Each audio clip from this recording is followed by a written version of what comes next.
kita pada hari ini adalah Rasulullah Sallallahu Alaihi Wasallam, seorang Nabi Muhammad Sallallahu Alaihi Wasallam adalah seorang muallim, seorang muaddib, dan seorang murabbi. Islam ini pernah melahirkan banyak generasi emas, ya, generasi gemilang. Dan ketiga generasi ini, semua generasi ini adalah generasi yang betul-betul ditempa oleh proses tarbiyah dan proses pendidikan. Ada generasi sahabat, ada generasi Salahuddin Al-Ayyubi, dan ada generasi Muhammad Al-Fatih, dan banyak generasi lagi yang lain. Nah, ada yang menarik di sini, yaitu generasi sahabat tadi. Generasi sahabat ini kan bisa dikatakan merupakan generasi padang pasir, ya. Generasi yang berasal dari sebuah peradaban yang tak pernah dilirik oleh negara manapun waktu itu. Karena ketika Rasulullah SAW hadir dan diutus oleh Allah, ada dua peradaban besar yang terkenal waktu itu, ada Romawi dan ada Persia. Sementara Rasulullah ini muncul di Jazirah Arab, sebuah wilayah yang tak pernah ditengok oleh sejarah dan peradaban waktu itu. Nah, yang menarik adalah tiba-tiba muncul satu potongan generasi yang disebut dengan generasi sahabat, yang berani menantang Romawi waktu itu. Ada perang Yarmuk yang dipimpin oleh Khalid bin Walid misalnya, kan.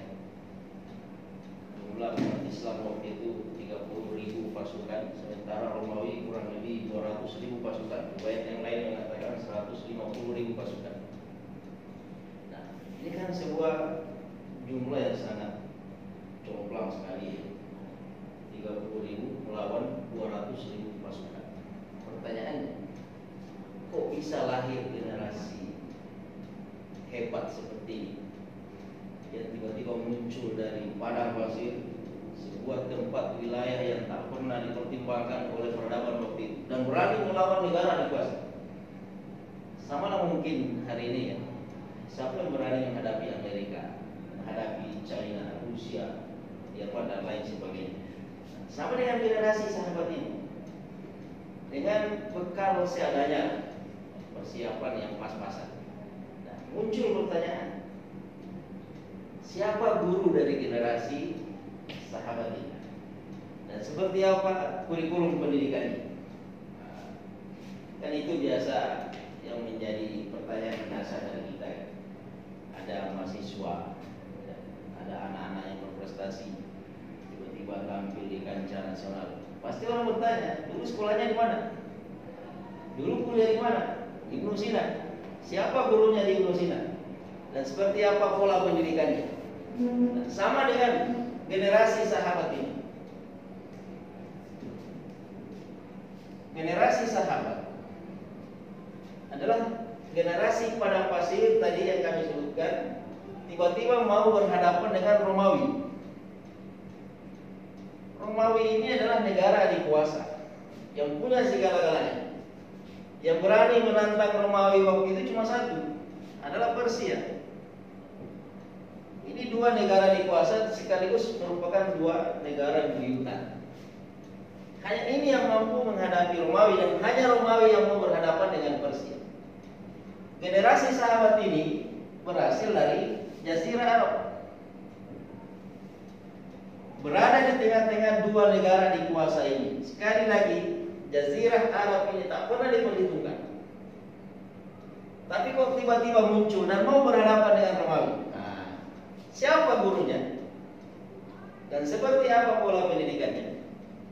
Nah, ternyata jawabannya, ya, sahabat sekalian, adik-adik sekalian, adalah gurunya adalah Rasulullah SAW. Rasulullah adalah seorang guru. Rasulullah adalah seorang muallim. Rasulullah adalah seorang murabbi. Dia adalah guru buat generasi sahabat ini. Dan kalau ditanya seperti apa kurikulum pendidikannya, Umar bin Khattab pernah membocorkan salah satu jawabannya. Apa kata Umar bin Khattab? Ta'addabu thumma tata'allam. Ternyata ini pelajaran mereka. Ta'addabu thumma tata'allam. Adab baru ilmu. Beradab dulu baru berilmu. Jadi ada dua yang membuat dua generasi ini hebat dan mau berhadapan dengan pasar. Yang pertama adalah gurunya siapa? Yang kedua adalah apa kurikulum pendidikan. Gurunya adalah Rasulullah dan kurikulumnya adalah konsep takdib, Pak. Beradab dulu, perbaiki dulu moralnya, akhlaknya diluruskan dulu, baru bicara yang lain, baru bicara itu. Nah, berkaitan dengan materi kita hari ini, hadis-hadis tarbawi. Jadi materi pertama kita adalah Rasulullah Sallallahu Alaihi Wasallam seorang guru, dan ini Rasulullah sendiri yang langsung menegaskannya. Coba kita cek di sebuah hadis yang diriwayatkan oleh Abdullah bin Amr, di sebuah hadis yang panjang, kullun ala khairin haulai yaqra'una al-Quran. Di ujung hadis ini apa kata Rasulullah? Wa innama bu'ithu. Ini kata Nabi. Wa innama bu'ithu mu'alliman. Ini Nabi yang ngomong. Memang Rasulullah yang mendeklarasikan diri. Nabi yang mengatakan langsung, saya ini diutus sebagai seorang guru. Dan kalau kita mau cek dalam Al-Quran, apa kata Allah? Huwallazi ba'atha fil ummiyina rasulan minhum yatlu 'alaihim ayatihi atau ayatika. Ini kan redaksinya banyak dalam Al-Quran.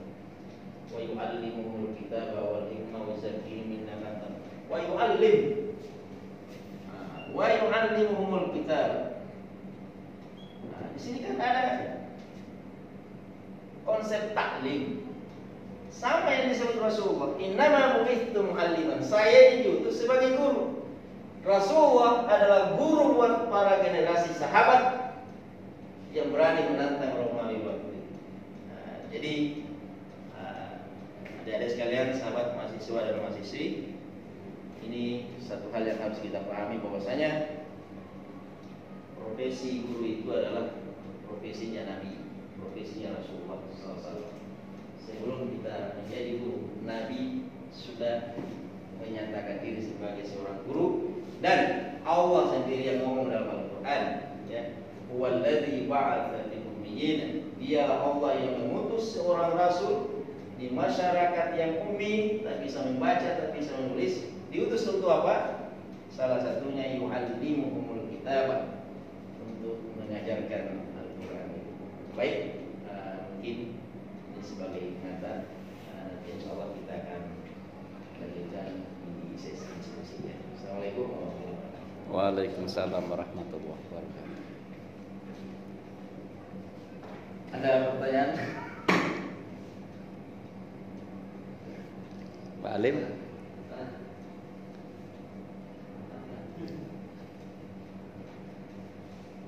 Berapa tahun di sama Pak Siti? 3 tahun. 3 tahun. Ceritanya gimana Pak? Pindah keluar